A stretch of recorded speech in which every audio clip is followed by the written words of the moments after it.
Shifinaka bakele ulu de ye u kandi fasoden ɲumanya baaraw o sabatiliko ɲuman na Mali kɔnɔ ani shifinakaw ulu ka yɛrɛta o kama hakilina ale bɔra baarabolo kɔnɔ min tɔgɔ ko programme intégré pour l'autonomisation de la jeunesse malienne min yɛrɛ senkɔrɔma donnen do PNID fɛ.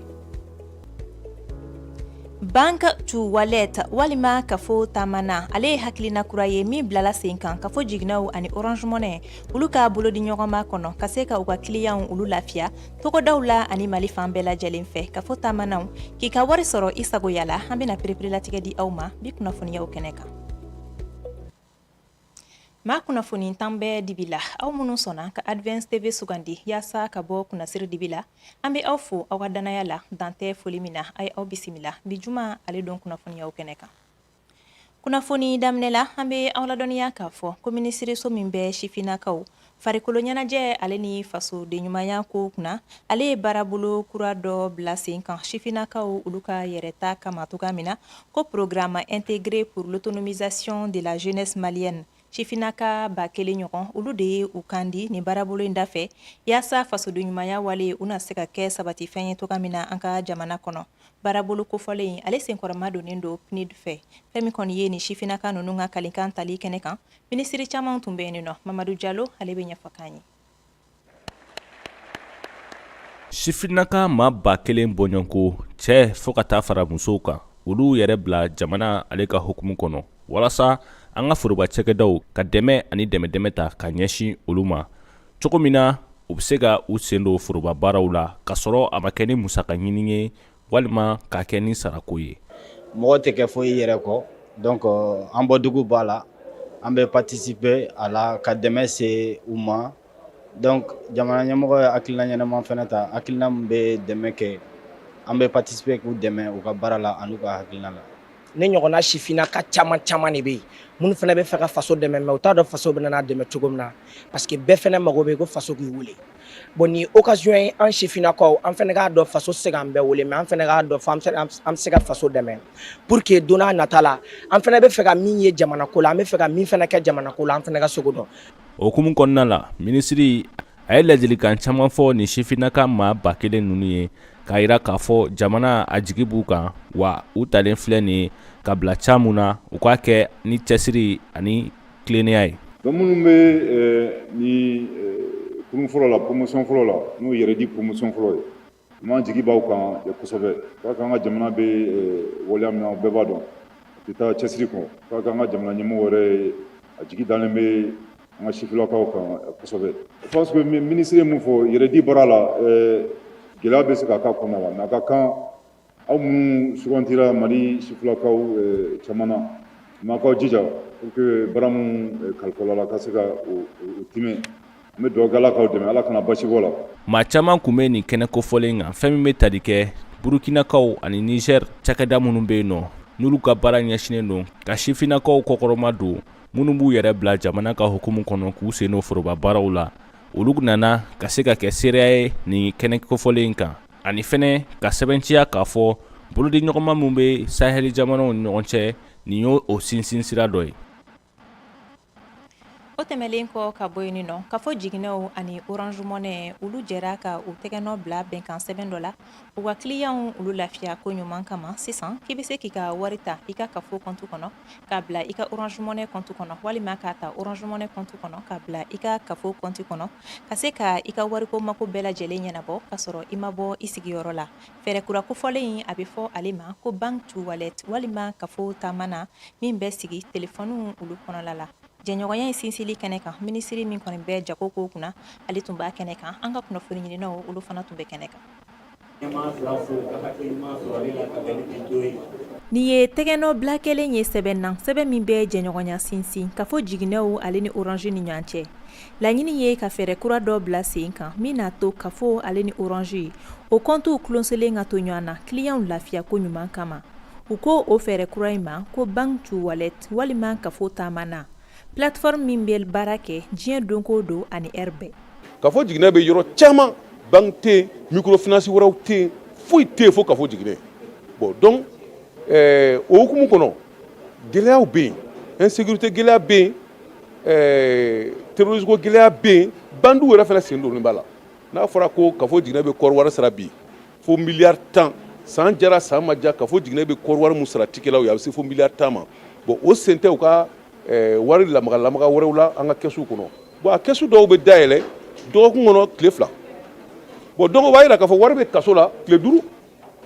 bon nin y'o wari de bɔlen kaso la pewu ka wari kɛ tikɛla ta ye an ni orange ka tɛgɛli ɲɔgɔn na. K'a fɔ ɲɛmaa ka fɔ la ko ni orange ka nin bolodi ɲɔgɔnma in ye ko clientw tɛgɛ na da u ka wari kan u sagoya la ka kɛɲɛ ni diɲɛ taabolo kuraw ye. A bɛ komi an bɛ ka kafo ni orange money ka baara de nɔgɔya clientw bolo.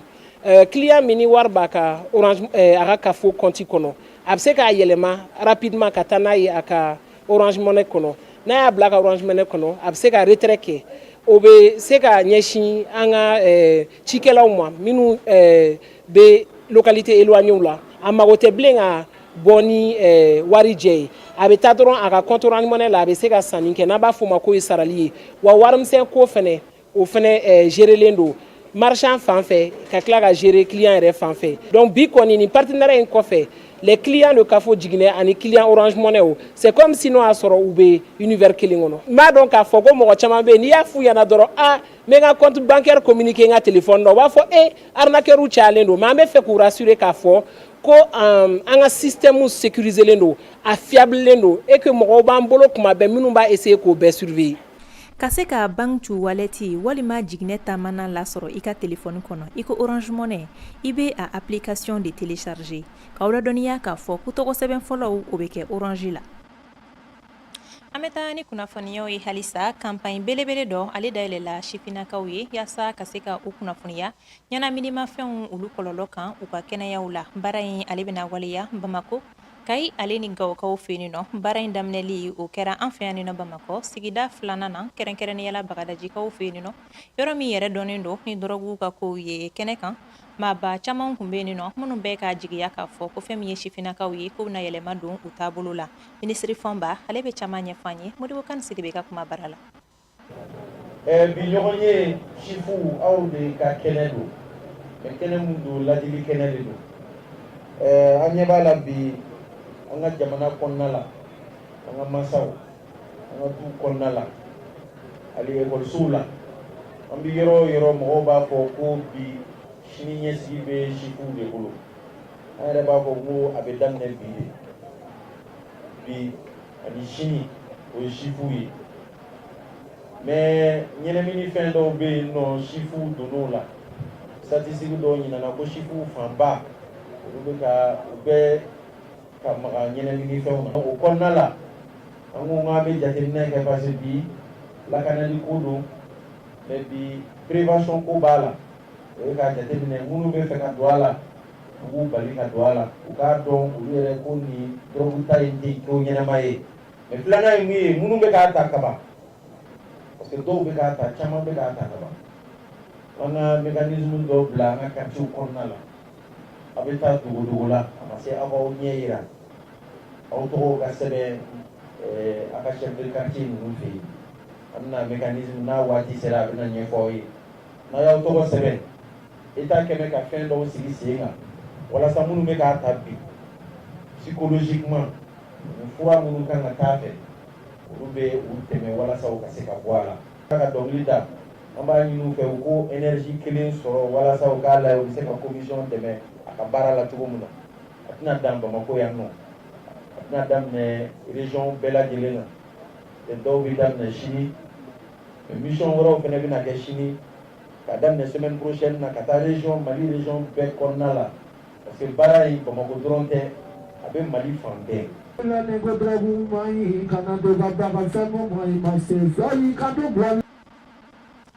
O tɛmɛlen kɔ ka bɔ yen nɔ ɲamakalaw ka jɛkulu min bɛ ORTM na ale bɛ labɛn na yaasa ka se ka ɲamakalaw olu tɔgɔla su o tako sabanan baaraw o daminɛ cogoya min na ni su kofɔlen ale laɲini de ka se ka ni ɲamakala ninnu olu fara ɲɔgɔn kan ni ka jɛɲɔgɔnya o sinsin u ni ɲɔgɔn cɛ ni su tako sabanan ye ale kan ka kɛ nin kalo in tile 30 CICB kɔnɔna la u ka fɔla ko kɛnɛ kan k'u na janjo fɔ Mali armée ye Kidal ale libéreli kow la n'o ye Kidal labilali kow ye ka banbagaciw gɛn ka bɔ Kidal Samba Daga ale ye kulo in maa dɔ ye a bɛ caman ɲɛfɔ an ye Isa Sise o ka kuma bara la.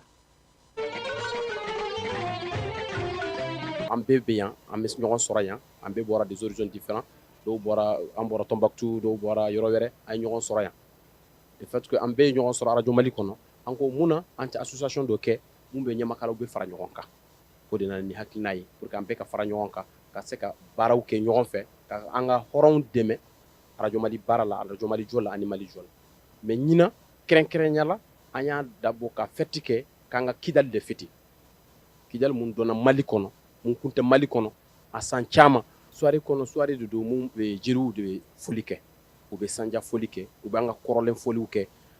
jeli ninnu ko Baba Kone Saramba Kuyati a ka ca bɛɛ bɛ na an bɛ foli kɛ an ka hɔrɔnw bɛ yen foli bɛ kɛ an ka fɔlɔfɔlɔ foliw de bɛ kɛ ka mɔgɔw hakili jigin an bɔra yɔrɔ min na ka mɔgɔw hakili jigin an kan ka taa yɔrɔ min na k'a to an ka ɲɔgɔn minɛ o hukumu de bɛ n'a kɛ mais particulièrement an ka famaw laɲini ye laɲini kelen bɛɛ ni kɛlɛya n'i y'a ye an ɲamakalaw an bɛ taa hɔrɔn fɛ k'a fɔ fo k'a sɔrɔ an fana bɛnnen don an b'a fɛ bɛn de ka na ɲamakala kunda bɛn de ka na Mali kunda an bɛɛ ka bɛn ka ɲɔgɔn tɛgɛ minɛ parce que an bɛɛ de kelen an tɛ kɛ foyi ye fo Mali ye soirée bɛ kɛ le 30 novembre samedi don a bɛ kɛ CCB la CCB kuruba kɔnɔ a bɛ kɛ à partir de 15 heures bɛɛ welelen don maliyɛn bɛɛ welelen don ɲamakala an bɛɛ bɛ yan an bɛ ɲɔgɔn sɔrɔ yan an bɛɛ bɔra des horizons différents dɔw bɔra an bɔra Tombouctou dɔw bɔra yɔrɔ wɛrɛ an ye ɲɔgɔn sɔrɔ yan le fait que an bɛɛ ye ɲɔgɔn sɔrɔ Radio Mali kɔnɔ an ko mun na an tɛ association dɔ kɛ mun bɛ ɲamakalaw bɛ fara ɲɔgɔn kan o de nana ni hakilina ye pour que an bɛɛ ka fara ɲɔgɔn kan ka se ka baaraw kɛ ɲɔgɔn fɛ ka an ka hɔrɔnw dɛmɛ Radio Mali baara la Radio Mali jɔ la ani Mali jɔ la mais ɲina kɛrɛnkɛrɛnya la an y'a dabɔ ka fɛti kɛ k'an ka Kidali de fêter Kidali mun donna Mali kɔnɔ mun kun tɛ Mali kɔnɔ a san caman soirée kɔnɔ soirée de don mun bɛ jeliw de bɛ foli kɛ u bɛ sanja foli kɛ u bɛ an ka kɔrɔlen foliw kɛ jeli ninnu ko Baba Kone Saramba Kuyati a ka ca bɛɛ bɛ na an bɛ foli kɛ an ka hɔrɔnw bɛ yen foli bɛ kɛ an ka fɔlɔfɔlɔ foliw de bɛ kɛ ka mɔgɔw hakili jigin an bɔra yɔrɔ min na ka mɔgɔw hakili jigin an kan ka taa yɔrɔ min na k'a to an ka ɲɔgɔn minɛ o hukumu de bɛ n'a kɛ mais particulièrement an ka famaw laɲini ye laɲini kelen bɛɛ ni kɛlɛya n'i y'a ye an ɲamakalaw an bɛ taa hɔrɔn fɛ k'a fɔ fo k'a sɔrɔ an fana bɛnnen don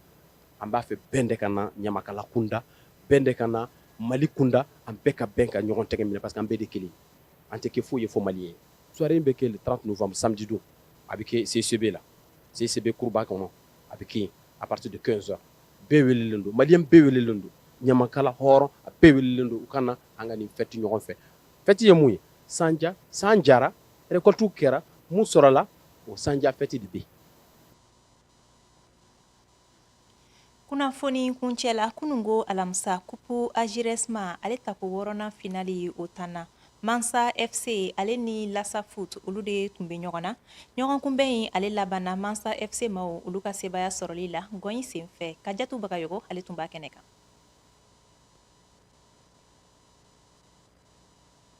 Togolo min dala jɛkulu fɛ n'o bɛ tali kɛ farikolo ɲɛnajɛ sifinna ka denmisɛnninw ka jɛkulu kan n'o ye association des jeunes reporters sportifs du Mali Agiresma a tolo b'a ta ka se a kuncɛli yɔrɔ la quart de finale doontan yɛrɛ hukumu kɔnɔ Massa FC n'olu donfini kun ye bilenman ye olu ni Lasa Foot kun ye kɔdalen no ɲɔgɔn na n'olu donfini kun ye bulalama ye ɲɔgɔn sɔrɔ in kɔnɔna na an b'a ye ka fɔ taga fɔlɔ la wulikajɔ bɛ bonya kosɛbɛ Massa FC de fanfɛla la u bɛ bagabagaliw kɛ ka taa celu sɔrɔ ka don sanga 36nan kuma Nama Kamara fɛ dolantan kelen ani Kanangoli Lasa Foot bɛ wulikajɔ kɛ cogo min na a bɛ se k'o celu jibɔ nka o tɛ se an bɛ taa Nemburubaji min o kan kelen ani Kanangolo ka taa Massa FC kanu na tako filanan wagatiw daminɛni Lasa Foot bɛ yɛlɛmali 3 kɛ ɲɔgɔn fɛ o bɛna ɲɛ u bolo ka da ka sanga 55nan kuma u bɛna Massa FC ka celu jibɔ Adama Traoré fɛ o yɛrɛ bɛ sɔrɔ ka don ŋɔyin senfɛ ɲɔgɔn sɔrɔ kelen filani bɛ yen kelen ani ke wulikajɔ bɛ bonya kosɛbɛ Lasa Foot de fan fɛ cogo min na u bɛna se ka taa sebaga sɔrɔ dolantan in kɔnɔ o tɛ ɲɛ o la an b'an sɛnsɛn ka se ŋɔyin ma n'o ye séance de tiro bi o yɔrɔ la Lasa Foot ale de sen bɛ ja jɔda la u bɛna sebaga sɔrɔ 5 ani 4 dolantan kuncɛli Lasa Foot degeden karamɔgɔ fo ka taga se a jalatigi ma u y'u hakilinata di nin tolon kofɔlen in kan hakilinam diyara ne ye nin nasugu ka ɲi quoi parce que bientôt championnat ni fɛnw bɛ daminɛ donc a b'an yɛrɛ dɛmɛ a ka ɲi ma trop a b'a préparation nɔgɔya an bolo et puis fɛnɛ u yɛrɛ ɲuman ballontan ye chance a bɛ se ka kɛ recruteur ni fɛn ninnu on sait jamais quoi fɛn in filɛ a ka ɲi denmisɛnninw ma parce que a b'u permet u ka compétition sɔrɔ dans les jambes avant que championnat ka daminɛ et puis c'est bien organisé bien arbitré et tout donc ça protège les enfants aussi donc vraiment an b'u fo k'u waleɲuman dɔn n'a bɛ kuma o kuma an bɛ participer, il y a pas de problème. O tɛmɛnen kɔ Masa FC degeden karamɔgɔ n'a jalatigi y'a yira k'a fɔ k'olu ka laɲini ye jɔnjɔn ye. An ka laɲini ye ka taga ne ni tournoi ye coupe de ye so. Laɲini foyi t'an bolo, fila t'an bolo foyi ka ni coupe ta ka taa n'a ye so comme an ka préparation don yani an ka championnat cɛ quoi inchallah. Bon an qualifiera ka taa demi-finale la a diyara an ye et puis an sigilen don a kan parce que salon an bɔra quart de finale de la an donna tour la ɲina an y'a fɔ n ko faut que an ka taa finale la ka coupe in ta de an kɔni sigilen don n'a ye. Ni jaabi bɛ kɛ sababu ye ka Masa FC fɛnɛ sen ye demi-finale kɛnɛ kan kɛnɛ min na ani cɛden minnu bɛna ɲɔgɔn sɔrɔ u bɛ tali kɛ ASDBS Nation Foot fo ka taa se FC Calcas kan n'olu fɛnɛ y'u ka sebaya sɔrɔ quart de finale dolantan tɔw la n'o kɛra Bamako fan 14 bɛɛ la. Ni ne bɛ dan sigi bi kunnafoniyaw la aw ni ce Advance TV sugandili la ka aw kunnafoniya a ye to anw filɛli la wasa b'aw ye jabarani ko la Ala ka Mali lakana.